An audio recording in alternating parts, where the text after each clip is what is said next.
right into questions. Start again with that.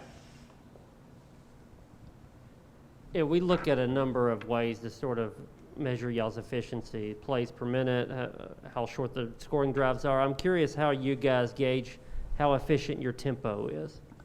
Yeah, I felt like last week those first couple of drives was really the first time it looked like what it should look like.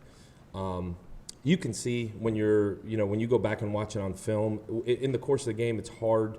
You can see the ball's not getting snapped as fast as you want it, but you can look and see if the defense is lined up, it's not getting snapped as fast as you want it. That's where it's easy to see it on film. We want to get the thing snapped as fast as we can, obviously without sacrificing our integrity of how we play, being sound technically, being aligned correctly, and obviously preventing pre-snap penalties. That cost us a little bit early in the season. I felt like this week was the first time we were able to be efficient, eliminating the pre-snap penalties. You're trying to use it to your advantage rather than to your disadvantage. And I'm stating the obvious there, but this week was the first time I thought early in the game it looked like what it should look like in terms of us being able to use it to an advantage, both in the run game and pass game. Is that just, are you seeing defenders look around? How are you gauging that they aren't ready? Just are the D-linemen hands in the ground? Are their cleats in the ground? Are they set? Are they able to read the keys that they're supposed to read? Or does it look semi-chaotic? So I don't. There's not really a scientific way. You could look at it too and say they don't look lined up. Alex, having been with Hendon and coached him since the spring, and obviously had 15 games of film on him at Virginia Tech, is there anything that he's done since he took over against Pitt that surprised you, maybe you didn't expect from him? I don't know about surprised. I thought through spring and through camp there was a calm demeanor about him. There was a sense of collectedness, a sense of maturity. Good or bad, whatever happened, the response was always the same. It's really exactly what you want from a player. It's I think what players want from us as coaches, be the same guy every day. That's what Hendon is. He has really been efficient in how he's played.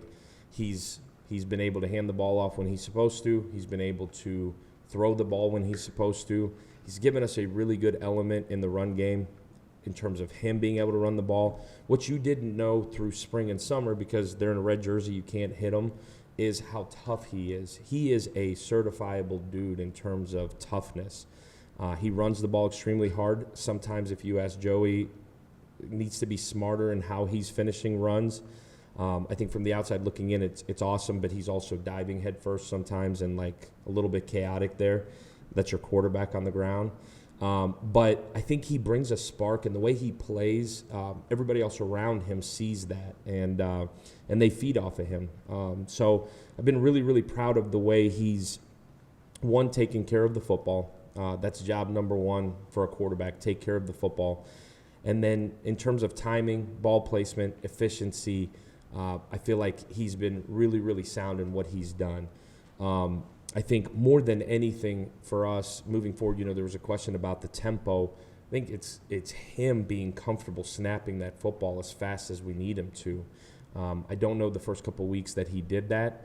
I felt like this last week he did.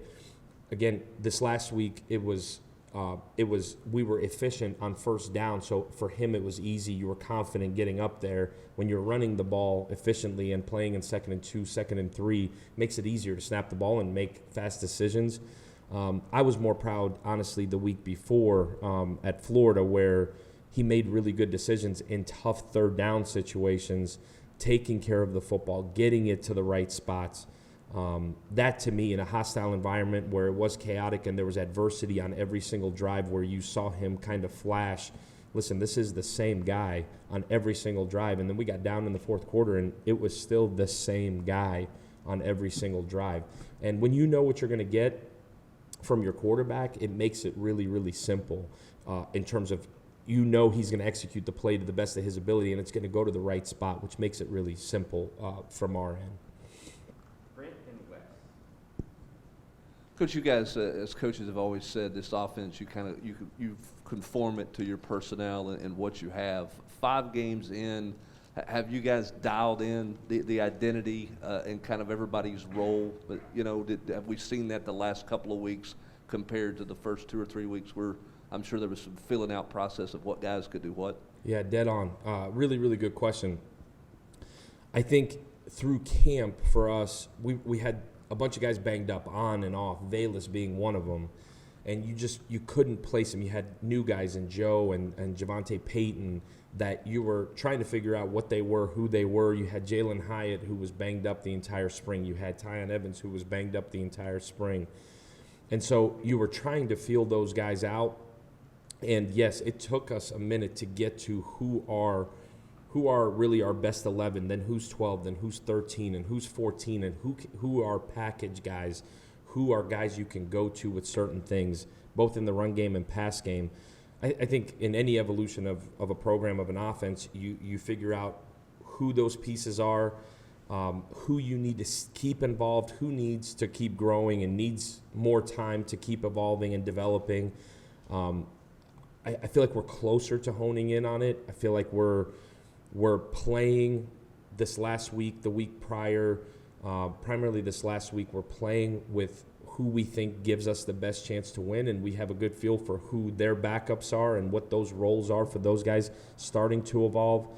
I think it's hard when you start getting guys banged up and now guys have to fill in.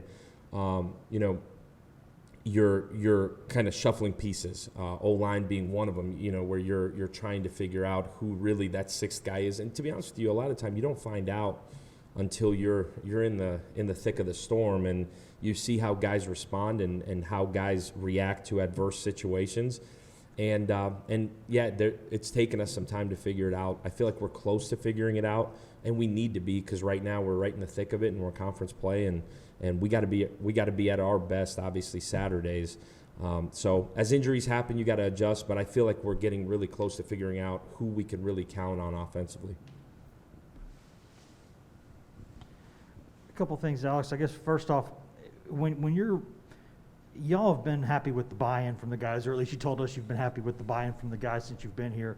But when you go on the road to play an SEC game and you put up 62 points, and it maybe could have been even more than that, do you sense from the players that they get this now, that they feel like this is what can happen if they execute this offense? Yeah, it's obviously easier when there's a result that can sign off on what you've been preaching. Me personally, I have preached nothing but our process of how we get there. If you're result-driven, especially you're building a program virtually from scratch with a slimmed down roster, and those are all excuses, and we can talk about it and write about it. We have who we have, and we have to teach, in a lot of ways, a lot of young guys at a bunch of different spots. We have to teach them what the process looks like to win, what a winner's process looks like. And the result of it, the end result, you can't control. All we can control is our process about how we go our daily business, how we wake up, how we go to breakfast, how we get treatment, how we watch film, how we show up at practice, the energy level we bring, our attitude, our effort, how after practice we go to treatment, we go to study table, when we go to sleep, how many hours of sleep we get, all of those things that you're teaching, specifically guys that have not played college football at this level. We've preached so much process-driven things where the result will take care of itself. Saturday, everybody's writing that we're this running football team that's executing at a high clip. The Saturday before, we scored 14 points. And I'm not preaching. If you are result-driven, it's going to be up and down every week, especially with a young team, especially with a bunch of guys that haven't played. So for us, it is all about process and all about how you go about your daily business. What happens on Saturday at noon has nothing to do with what plays we call, what their defense is. It has everything to do with the lead up to it. And again, I know I sound like I'm preaching, and I'm really not. That is literally how we go about our daily business. And the end result is the end result. The defense presented us with the ability to run the football. We ran the football on Saturday. Whatever the defense presents us, we're gonna do our very best to attack their weakness. But in terms of how we've preached and having to sell what we're doing, the guys have bought in, because if the ones that didn't buy in are not here. And there's still a couple that young guys that have no idea how they fit, figuring it all out. And our job as coaches is to get those guys in the fray and buy in and find roles for them.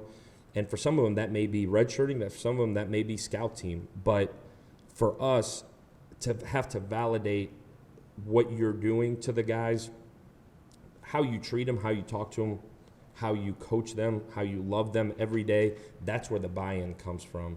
The end result, like if you live on end results all day, you're going to have gray hair. I'm starting to get gray hair, but you can't live on the end result. The end result takes care of itself. And in elite programs, the process is right. From January 28th to today, all we've cared about is our process of how we prepare. Because if you prepare like a winner, you win, generally. If you prepare like a loser, you lose. So that's been our I don't know, mantra, whatever. I'm not a slogan guy, but that's been our call to them, is how do we get them to perfect their process and everything we do. We are nowhere near where we should be yet.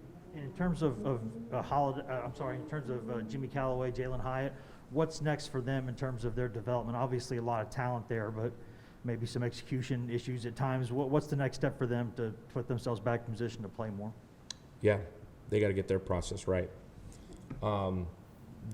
Jimmy, those guys are both young guys. They both have a bunch of talent. They both have a bunch of ability. Jalen Hyatt has gotten closer to getting his process right to prepare. He's still learning how to play within the offense. I'm absolutely not down on Jalen Hyatt. He's still learning how to play. He's an electric player. He's really fast. We got to continue to find ways to get him the football. And I think he's going to continue to grow and have a really bright future here. He's still young in so many different ways. Jimmy Callaway has to continue to learn. Again, this is his second year playing receiver. This is his second year in college. He's still figuring it all out. And Cody's done a really good job of helping him there. I feel like we're all hands on deck with Jimmy Callaway, trying to help him continue to perfect his process. Again, has nothing to do with Saturday. You guys see the result of what his daily process looks like. He's got to continue to grow up and perfect that part of it. There's a ton of talent in there. He's going to be a really electric player here at some point as well. Last question, really quickly, Jimmy. 1 minute. Would you talk about, in short yardage situation, the pros and cons of your quarterback being in a shotgun versus being under center? Yeah. When he's in the shotgun, you have the ability to read one side or the other in terms of whether you want to throw the football, whether you want to run the football, whether you want the quarterback to keep the football and run it himself. When you're under center, you're predetermining whether you're going to throw the football or hand the football off. All right, thank you, Coach. You're welcome. Thank you, guys. Appreciate y'all. Thank you, Coach. You're welcome.